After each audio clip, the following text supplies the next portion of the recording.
ఒక మనిషికి నేలపై అకస్మాత్తుగా బంగారం ముక్క కనిపించింది. దాన్ని చూసి అతను చాలా సంతోషపడ్డాడు. ఇవాళ లాటరీ కొట్టినట్టే అని అనుకుని టైం వృధా చేయకుండా వెంటనే తవ్వడం మొదలుపెట్టాడు. తవ్వుతూనే వెళ్లాడు కాని ఏమీ బయటకు రాలేదు. ఎంతసేపు తవ్వినా ఆ బంగారం ముక్కలో కేవలం 1/3 భాగం మాత్రమే కనిపిస్తోంది. ఇప్పుడు దాన్ని ఎలా తీయాలా అని ఆలోచిస్తున్నప్పుడు ఒక అమ్మాయి అక్కడికి వచ్చింది.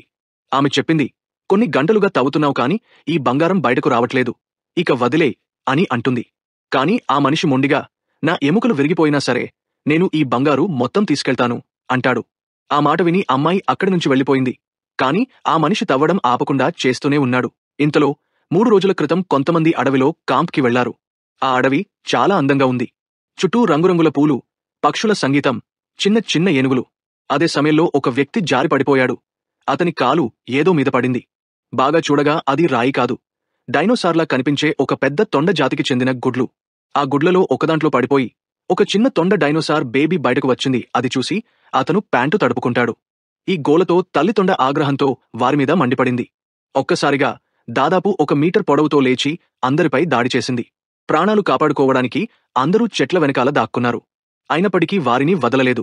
అందులో ఉన్న ఒక వ్యక్తి మండుతున్న కాండిల్స్ ని వెలిగించి భయపెట్టడానికి ప్రయత్నించాడు. కాని అది నమిలి మింగేసింది.